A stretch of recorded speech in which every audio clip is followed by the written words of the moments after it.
Good morning, everyone, and a warm welcome to all of you. We are delighted to have you all join us for this exciting webinar on Montessori curriculum, practical life, and sensorial activities.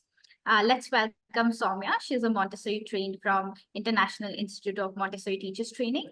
And today's webinar, we promise it to be an enlightening session, and we will be exploring Montessori curriculum and practical life and sensorial activities. So let's just straight dive into it.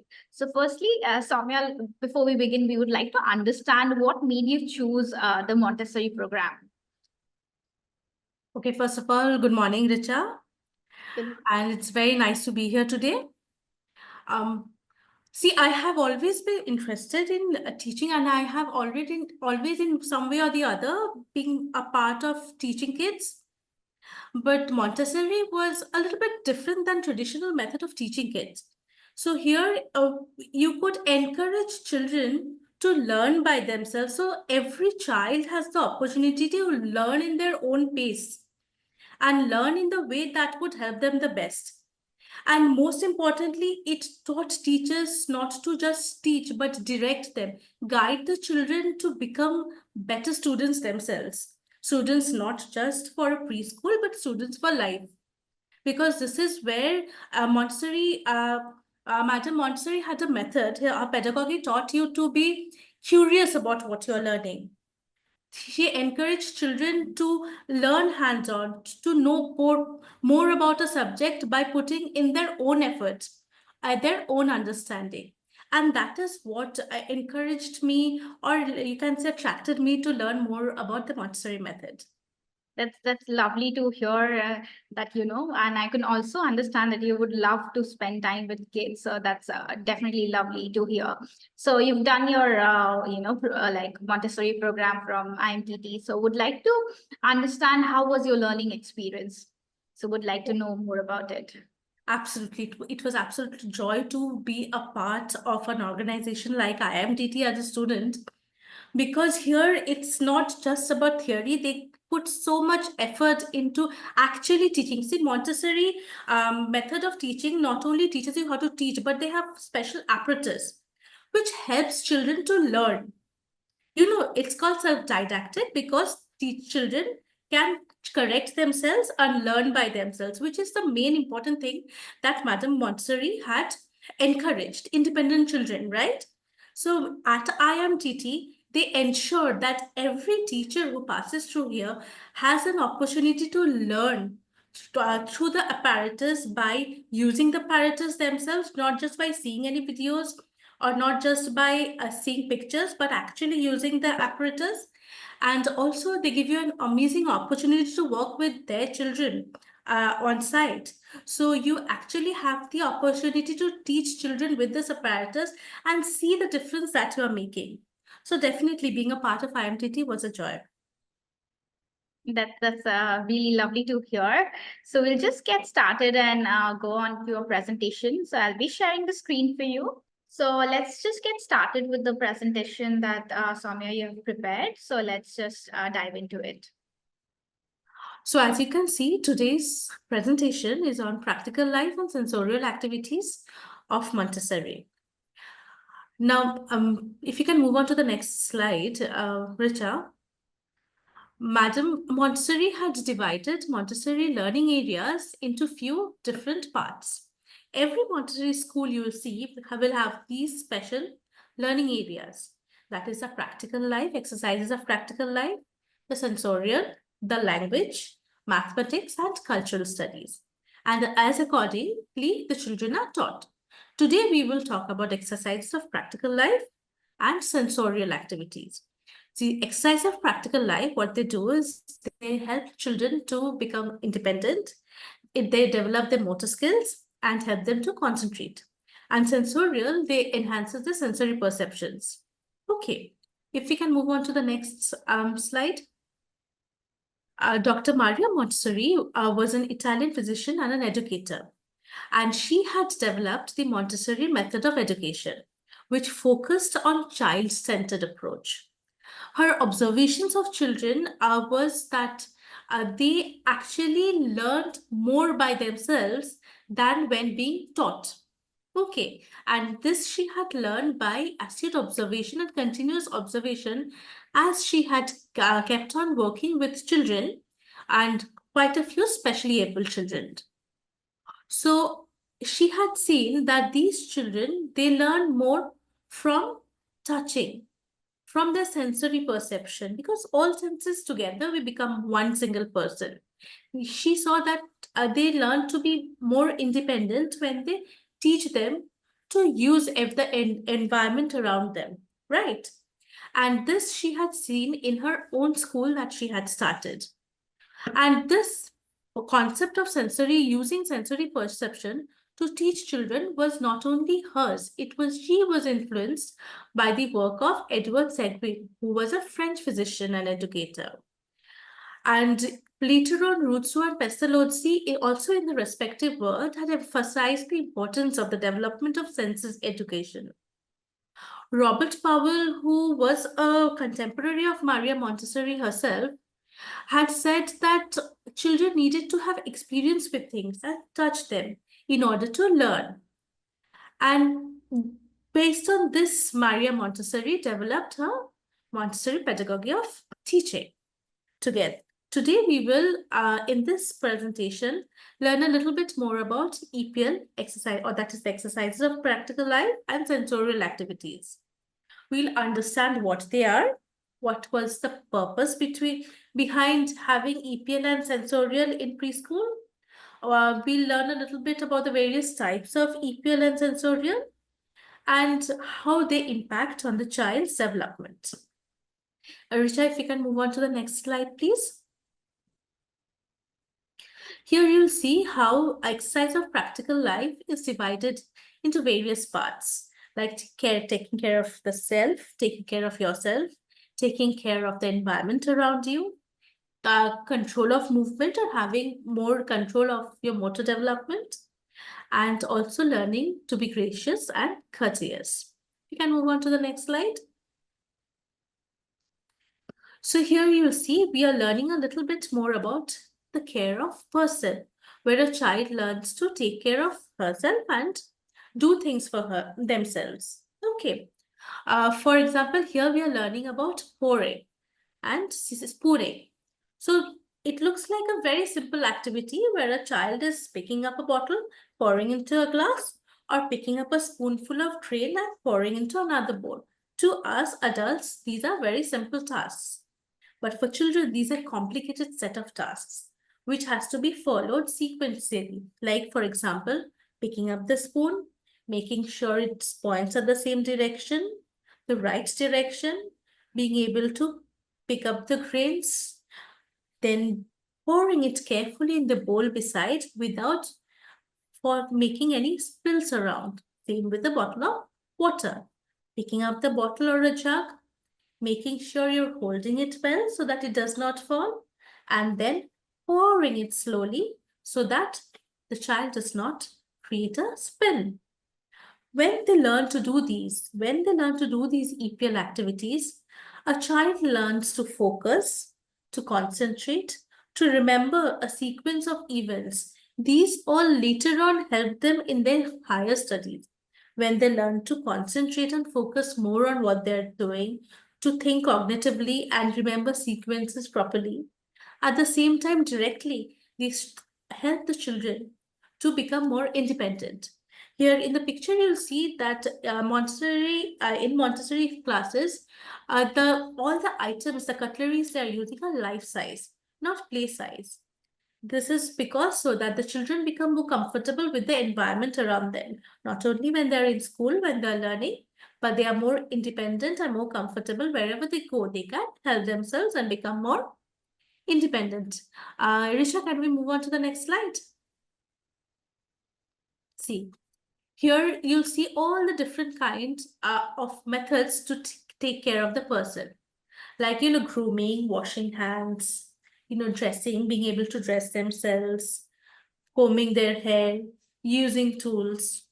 See, all these not only make them more independent, teaches them how to become a part of the society around them, to become not only become just a part of the society, but to become members who actually help the family say, help the parents at home, help the school members, help friends. But also each activity has direct and indirect uh, learning that happens with the children. For example, when they're cutting with a scissor, they are not only learning to cut, but they are learning to use their fingers. Their fine motor skills are developing. When they're buttoning up their shirt, they're using their fingers, they're holding the hole and the button, and they're slowly putting the button through the hole. First, they're learning sequential methods of how the sequences, how to button themselves up. At the same time, they're using the pencil grips or the pencil grips, which will later on help them to hold on to the pencil. Because we know why it's so important through various methods to help the children learn how to hold the pencil. It is because when children learn to write, you'll see they have a lot of difficulty because their hands pain, because their muscles are yet undeveloped. So through various methods, when they teach them and to use their fingers, their muscles, it strengthens and becomes ready to hold a pencil and to start writing. So these are all pre-writing skills that they are gaining and fine motor developmental skills which they are learning while they are learning to become more independent. So simple things like, learning to button a shirt or pouring water without spilling or just cleaning up. These are helping the children to master the art of concentration, coordination, and control of movement. Here we see the child is taking care of the environment, learning to keep the surrounding clean. At the same time, for example, when we teach the child to sweep, we are teaching them to sweep from right to left, right to left. Normally, the motion where a child learns to read or write from right to left. So this itself is a pre-reading skill that they are and pre-writing skill that they are acquiring. The movements. Okay. And while taking care of themselves, they are taking care of the direct environment. They're also learning of the various directions around them, which in turn also helps them in their learning later on. Can we move on to the next slide? See here, they're learning about the control of movement. So walking in a straight line, being able to move a table and a chair, able to pick things, maybe small, maybe large, or just having plain exercises or something. What happens is this develops their fine motor skills, and while they're moving heavy objects or learning to walk on a straight line, it develops their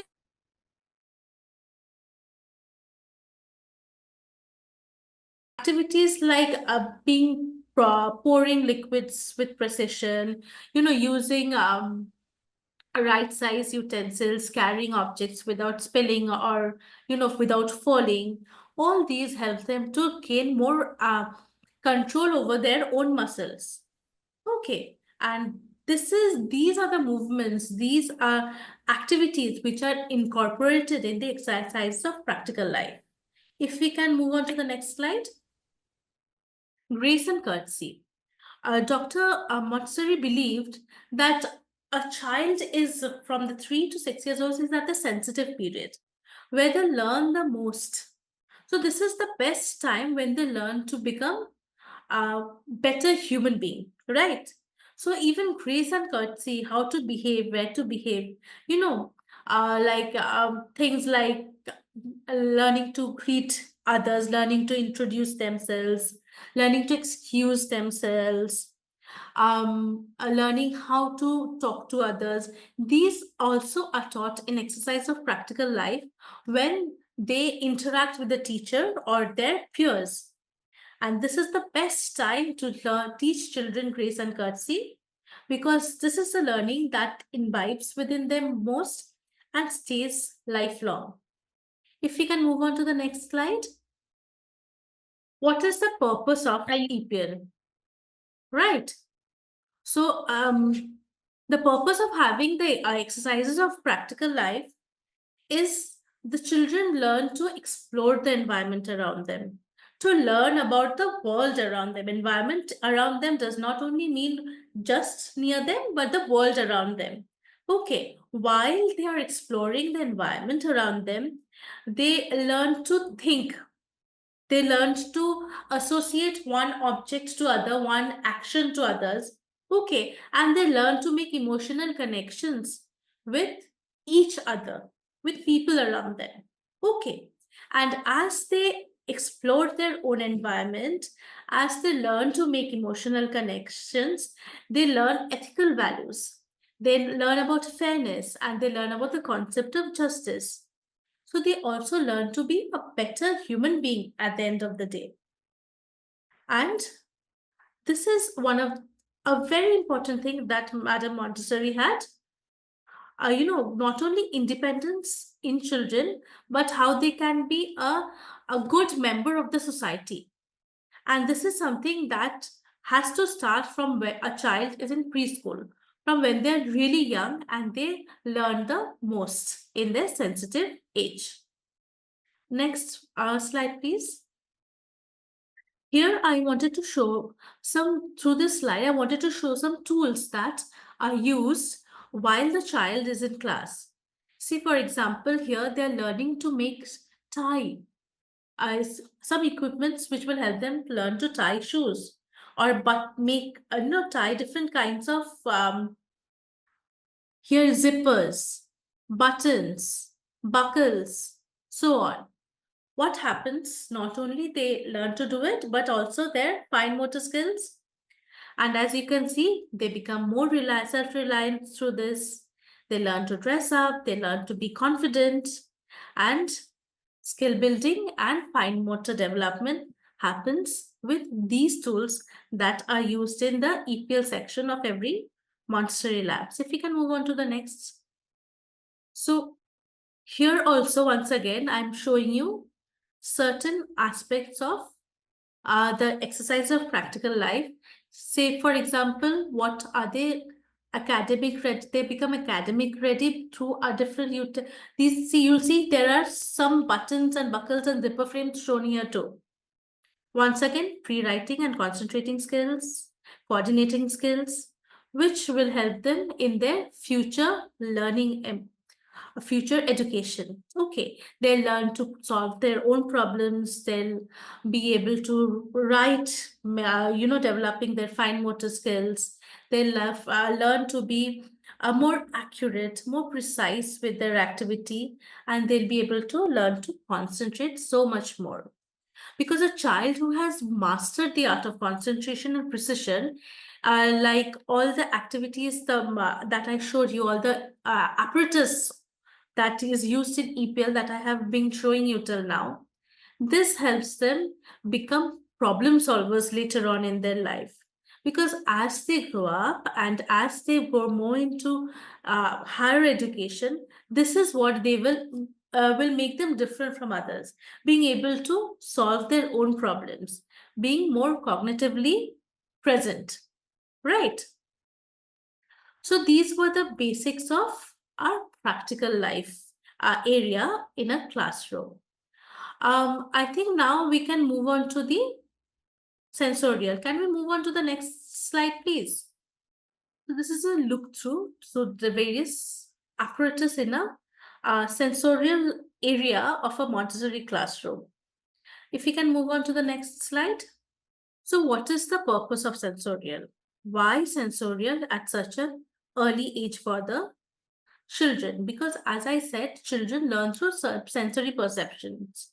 Okay, while they learn through their senses become more refined. Learning through touch, through smell, through sight, through hearing. Okay, they develop their observations are developed, their perceptions develop, say between small and big, between heavy and light, between a strong smell and a light smell. When we talk about these things, when they learn through these different senses, their language skills developed, their mathematical skills developed. So you can say sensorial do help them in developing their pre-math and pre-language skills. And they become as they become more aware of the things around them, they become more aware of the environment. Once again, it helps them to build focus through the various, as I will show you, you'll see there are different materials will help them build their concentration and focus once more, and also help in cognitive development. Can we move on to the next slide, please? So you see, according to Maria Montessori, there are 9 senses that we have to work on in a child.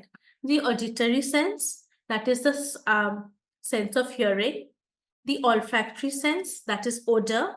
The chromatic sense, that is understanding the various colors.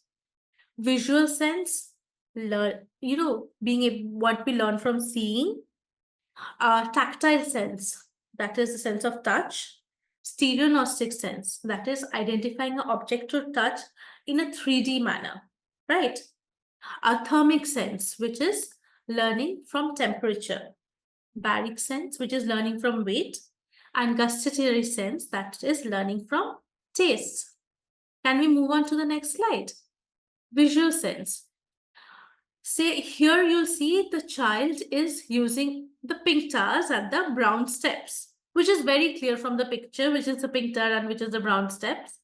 So when they are learning, when a child is learning to use the pink tars, they're learning to discriminate between the sizes, right? So what we're teaching the child about small and big, they can get an idea that this is small, this is big.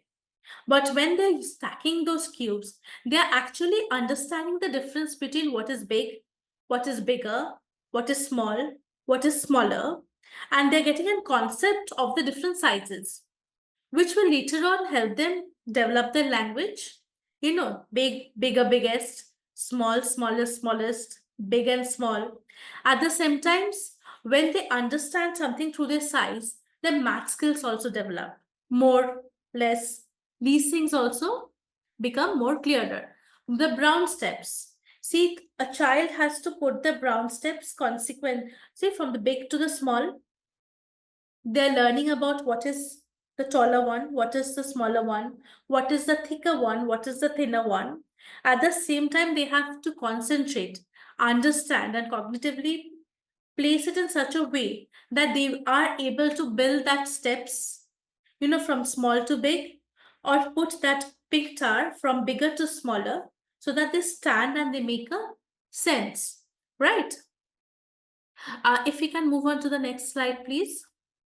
So the stereognostic sense.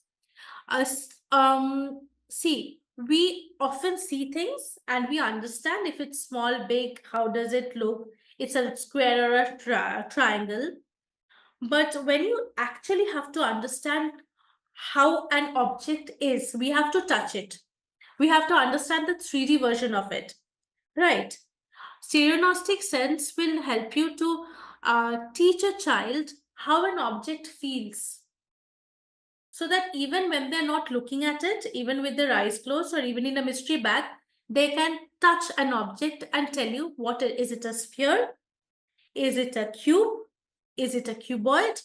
Or it's a cone? Is it a small ball or is it a big ball? So these sensory development happens through the stereognostic sense. And if you see, this will later help them in understanding area, volume, pre-math skills once again. Because when they're learning to, when they start geometry, they'll actually have an idea what we are talking about. Not the 2D shapes that we see on the blackboard, but they'll actually know what we are talking about, the height, the width, the volume, the length, everything, right? Can we move on to the next? Enhancing the tactile awareness. So children not only learn through sight, but also through touch. So these tactiles, here they are showing the different fabrics. So they learn between what is soft, what is rough, what is hard, what feels nice, what does not feel nice. In the same way, here it's just fabric, but in the classroom, they will also have different kind of sandpaper letters and sandpaper numbers. They learn to touch those through, and they learn how to how the numbers feel like, how the movements occur, like the number 1 comes down like this, number 2 feels like this. Many children learn better not only from seeing, some learn by hearing and some by touching.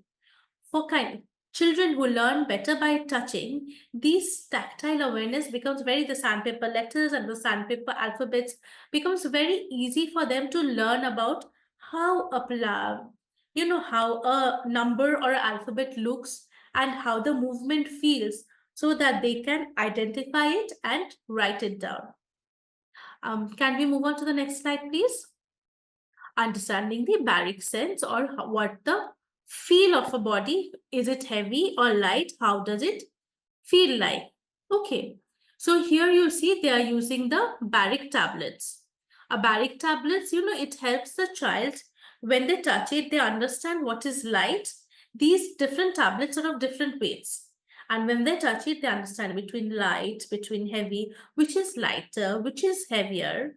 Okay, so once again, they are having a language development. At the same time, the concept of weight, which is once again a pre-math skill, they're getting. See what happens is through the various sensorial apparatus is ideas that were once abstract to them. Light, lighter, heavy, heavier, tall, small. This becomes very something that they can touch, very tactile. The abstract ideas are not just ideas anymore, but these are things that they can touch, feel, see.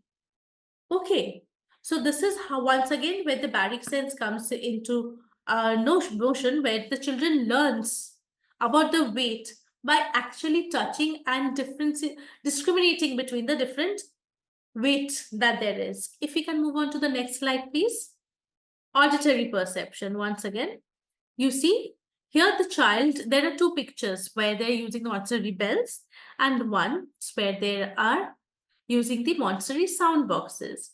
These are sound boxes. There are products inside these boxes which make, when you shake them, you can hear them. Some of them are soft, they make soft sounds. Some are loud, make louder sounds. Same with the bells. So when they're using this, they can identify between softer sounds, louder sounds. They know the language developmental happens. They often have to, they have two sets of sound boxes where they have to hear them and have to identify a box which sounds exactly the same. If it's both the boxes are soft, if they are loud, or if they're louder. While they're doing that, they have to concentrate, focus, and keep on listening to the different sounds. So once again, they learn to become more concentrated. They learn to focus a lot more. At the same time, they're learning about different worlds. When you are talking about the apparatus, when we're describing them, whenever the teacher is, you know, demonstrating any particular apparatus, they're learning about it. They're learning the language. At the same time, they're learning between discriminating between objects or senses, which was once just an abstract words to them. And once again, they are learning to focus a lot more. Can we move on to the next slide, please? Olfactory sense, or the sense of smell. When, we can teach a child that this is pungent, we don't like the smell, or see how beautiful this smells. We can tell them that a flower smells beautiful, but say the smell of garbage is not nice. Or say the salt has no smell, but the pepper smells is so pungent, right? Teaching them these words will mean nothing unless they actually know what it is. So while we are using these smelling boxes or smelling tubes, we can put in different smelling, say a perfume in one, say pepper in one, we put cardamom in one, or something that might not smell so bad, nice in another box. And we can let the child smell, compare, and understand the different smells, understand between what is good, what is bad, understand the different words that is used to describe the different smells. And thus, they learn a little bit more about the world around them. try to understand the environment that is around them and become a better part of it. Can you move on to the next slide, please? The gustatory sense, or the sense of taste. So here we see a group of children, they're sitting down and they're tasting the various things. What are they tasting from? The taste bottles. So you can put in bottles and you can, you can say pour something sweet in one, pour something sour in something, another bottle, pour something that is a bit spicy in one bottle, and pour something a little salty, and maybe pour water in one, which tastes like nothing. And you can pour, say, like bottles might have sweet, two bottles might have spicy. This way, what happens? They can taste something and they can actually put the word they are learning into real tastes.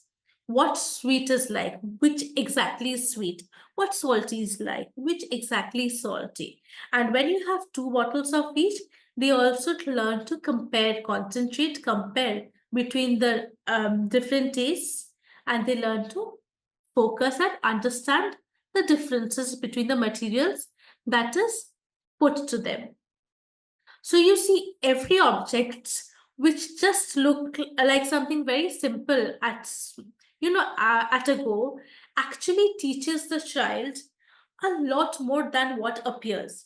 Everything has a direct and an indirect method in Montessori. You'll see most of Montessori apparatus will have a direct will have a direct thing that they are teaching and an indirect thing they are teaching. And we can see in all the EPL and the sensorial apparatus that we have seen till now. Can we move on to the next slide, please? See, all the apparatus that we have seen till now, from say EPL till the sensorial, through different activities that can be done through these apparatus, children develop their problem solving skills. Children develop their memory. They develop their coordination. They learn to remember sequences, and the repeated use of these materials help them to strengthen their ability to focus and to retain information. Because it's not like you just do something and you forget. You have to remember what you've done. So that you have to remember what the teacher has demonstrated. That you can remember the sequence of events. Okay, so focusing, concentration, coordination, and remembrance. These are all what you are learning through the different activities that EPL apparatus and sensorial apparatus are teaching you. Both the practical and the sensorial activities supporting the holistic development of the children. You see, through these activities, children develop their fine motor skills, their cross motor skills. Each are concentration skills. Each of these are very important for the future academic career. So once you start teaching these things to the children when they're in the sensitive age, when they're so young, these are things that will become a part. Learning to concentrate, learning to focus, being able to coordinate.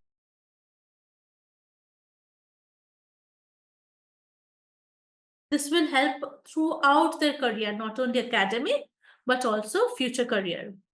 You know, um, ultimately, these all are activities which fosters independence in them. They become self-confident and also become academic and career ready in the future. If you can move on to the next slide, please. You will see these are all the way the Montessori activities help a child to develop holistically. EPL and sensorial are very, the Montessori EPL and sensorial activities are very different from other pedagogies. How? Because it encourages the student to learn by themselves. It's self-directed, hands-on learning, and it focuses on making the child more independent. By using this material designed specifically to enhance their sensory perceptions, to enhance their practical skills. So when we take a closer look at these activities and what the child is learning from them, you'll see that most of these activities are very purposeful, very right.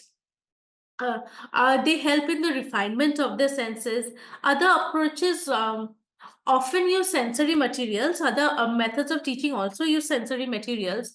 But whereas but it is not, it is not a part and parcel of a special area in their classroom. Whereas Montessori makes sure you concentrate on it. While using the EPL, they use life-size articles. Why? So that the child becomes more comfortable using it. Montessori, both EPL and sensorial, you'll see that they're designed, the practice is designed in such a way that they are used to learning at their own pace. In a Montessori classroom, a teacher will not force a child to do something or to complete something while they're not ready to complete it. You'll see every activity is taught in a way so that development happens slowly and a child can do that, for example, while they're using the pink tab. Then when they're doing it, they'll understand if they've put a smaller cube in the bottom and a larger cube on the top. They can see it and they can understand they're wrong and they can check themselves and they can put it on accordingly. So you'll see these are autodidactic or self-corrected materials. Once again, encouraging independence and encouraging self-directed learning. Each and every of these articles help them to concentrate, helps them to be more precise. Okay. It not only helps build skills, but also indirectly supports this precision, this concentration, indirectly supports in various academic like pre-writing, pre-maths, and pre-language skills. Okay.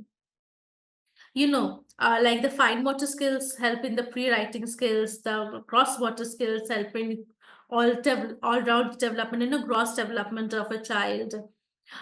Then pre-math skills, you saw that most of the uh, sensorial apparatus help in pre-math skills, understanding the different of sizes, different of weights, capacity, volume, so on. And altogether, all these materials, they make a child develop holistically, wholesome. A development in a child is seen when you use these materials to teach them from when they are so young. So, to wrap up, we can say that Montessori's EPL and Montessori's sensorial education, they stand apart due to their real life focus, due to the sensory precision that is taught, due to their due to the fact that they teach children to concentrate and focus from so young, to the different activities and the unique materials they have. Definitely no other no other pedagogy will have such unique apparatus for every areas of learning that Montessori provides us. This approach builds, both a functional and cognitive skills, and they help the child to move beyond academics and become a wholesome child. Do you have any other questions? Sure. Thank you so much, Soumya. I think you've explained beautifully about, why it is important for a child to, get enrolled in a Montessori school. I think you've explained very beautifully about all the skills that they can learn. I'll just stop sharing my screen and we'll see if we have any questions. Yes, I can see a question in the chat. Um, could you give examples of practical life activities that parent can incorporate at home? Sure. See, at home, a parent can let the child, say, for example, help them out. Like let the child help you out when you're in the kitchen. Bring forward the vegetables, the fruits. When you can ask them to, bring the vegetables that you see are red in color. At the same time, they're learning to help you. They're learning to bring these things from you, maybe opening the fridge, bringing it to you. At the same time, they're learning about the color. They're learning about the name of the vegetables. Help them to set the table. Let them pour their own water. They will spill once or twice, but they will learn it and they will become more confident once they can do it. You can see the happiness in a child's face. Like, I could do it myself, and I could do what adults are doing. These are very small things. Just letting them help around the house uh, really does help in uh, mirroring whatever exercise of practical life is teaching them in the classroom. Sure. Thank you for taking that question up. I think we have another question. We'll just take this up and then we'll wrap up. Can the Montessori curriculum be adopted for older kids, or is it for mainly early childhood? Oh, that's a wonderful question, because normally when we talk about Montessori curriculum, especially in India, we talk about preschool curriculum. Somehow Montessori and preschool has become synonymous with each other. But however, today, as I told you, the Montessori area is divided between all these different um, areas. And we spoke about just exercise of practical life and sensorial, which are pre-language and pre-math skills, which definitely is best for preschools.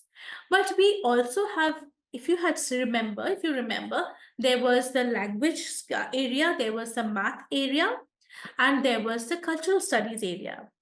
And these actually help in developing children's language, maths. They have beautiful apparatus for teaching them language, maths, and also the culture around them. And these are not only for preschools. You can definitely teach a child comfortably till class 5, you know. Say example, a few of the maths apparatus that Montessori has will help them understand addition, subtraction so much easier. Not only simple additions, but um, borrowing sums, carrying over, multiplication, division, and even basic decimals. And once a child learns through these apparatus, the concepts are going to become so clear for them. Same through language with various, the apparatus and the teaching methods that they have. You can definitely teach older children with the Montessori pedagogy. Sure. Thank you for taking that question up. So we come to the end of the session. I think this was a very, very insightful session for people who are thinking of taking up the Montessori course, as well as parents who have kids at home. Thank you, Soumya, so much for joining this session today, and thank you everybody who has joined in for the session. We look forward of having more sessions like this in future. Thank you so much. Thank you, everybody. Thank you once again, Richa. Thanks to you and to IMTT for having this webinar today. Thanks.